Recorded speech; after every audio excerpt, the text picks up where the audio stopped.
സർവശക്തനായ ദൈവത്തിൻ്റെ അതിപരിശുദ്ധ നാമം അതിയായി മഹത്വപ്പെടുമാറാകട്ടെ. നിങ്ങൾ ശ്രവിക്കുന്നത് ജീസസ് വോയിസ് മെസ്സേജ്. എല്ലാ ദൈവമക്കൾക്കും കർത്താവായ യേശുക്രിസ്തു നാമത്തിൽ സ്വാഗതം. അല്പസമയ ധ്യാനത്തിന് ഒരു തിരുവചനം വായിക്കുന്നു. സങ്കീർത്തനം 3 വാക്യം 2. അവന് ദൈവത്തിങ്കൽ രക്ഷയില്ല എന്ന് എന്നെക്കുറിച്ച് പലരും പറയുന്നു. അവന് ദൈവത്തിങ്കൽ രക്ഷയില്ല എന്ന് എന്നെക്കുറിച്ച് പലരും പറയുന്നു.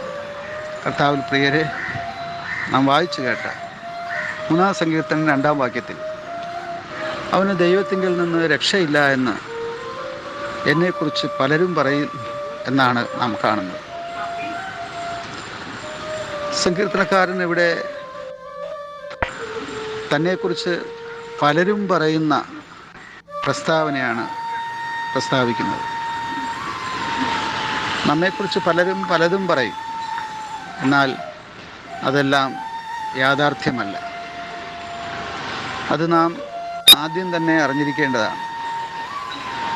നമ്മെക്കുറിച്ച് ആരോപണങ്ങളും അതുപോലെ പല വിധത്തിലുള്ള കുറ്റാരോപണങ്ങളും യാഥാർത്ഥ്യമല്ലാത്ത പ്രസ്താവനകളും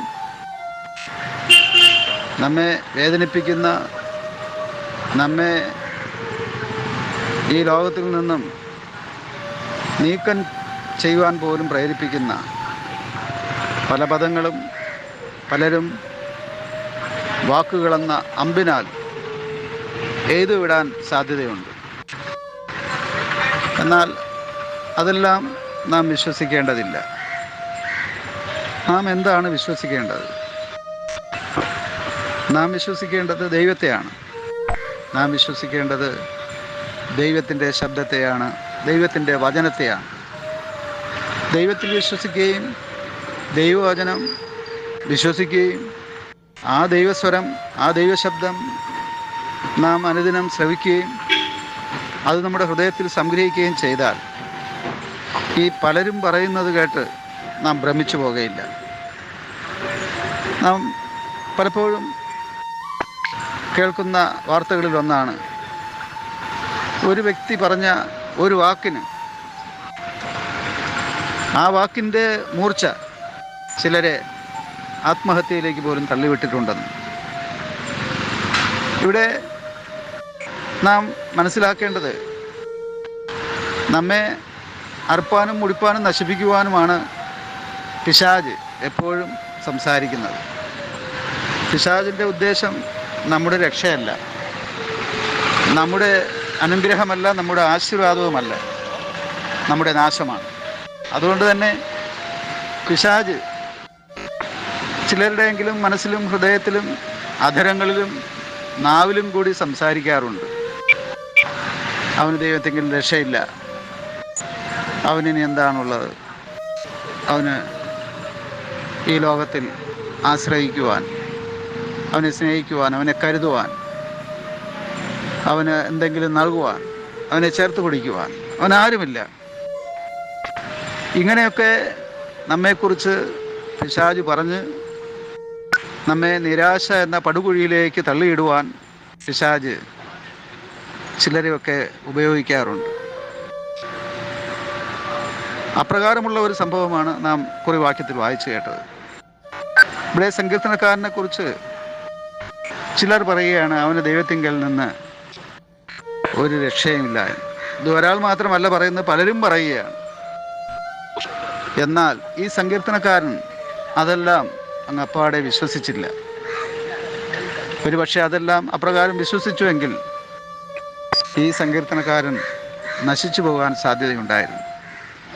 എന്നാൽ ഈ സങ്കീർത്തനക്കാരൻ ദൈവത്തിൽ ആശ്രയിച്ചുകൊണ്ട് ആ കേട്ടതെല്ലാം താൻ തള്ളിക്കളയുകയായിരുന്നു.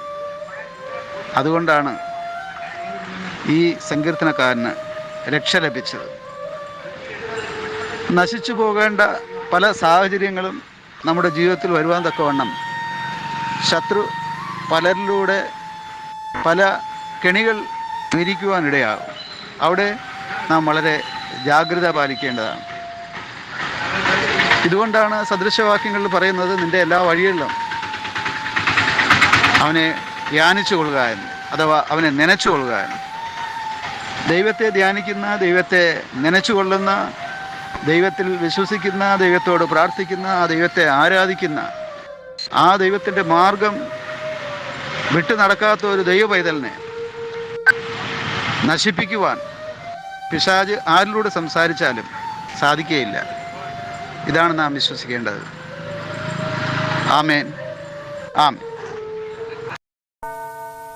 പ്രാർത്ഥനാഗാനം ഞങ്ങൾ പാടാം, പാവനമാം ആലയത്തിനുള്ളിൽ. പ്രാർത്ഥനാഗാനം ഞങ്ങൾ പാടാം, പാവനമാം ആലയത്തിനുള്ളിൽ. പാഴിലാകരുതേ പാത തേടുമ്പോൾ, പാഴിലാകരുതേ നിൻ പാത തേടുമ്പോൾ. താപമേറും മാനസേ വാസമാകണമേ. പ്രാർത്ഥനാഗാനം ഞങ്ങൾ പാടാം, പാവനമാം ആലയത്തിനുള്ളിൽ.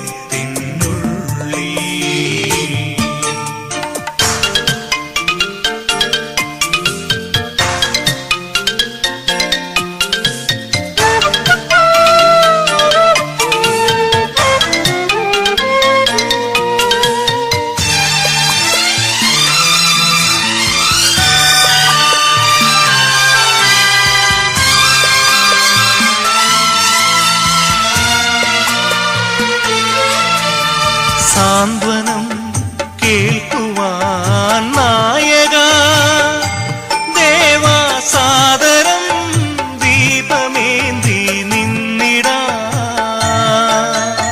സാന്ത്വനം കേൾക്കുവാൻ നായക ദേവാസാദരം ദീപമേന്തി നിന്നിടാം. പൊന്നിലം വാണിടും പാലക ഞങ്ങൾ യാചകരായി നിന്ന് പാടാം. പൊന്നിലം വാണിടും പാലക ഞങ്ങൾ യാചകരായി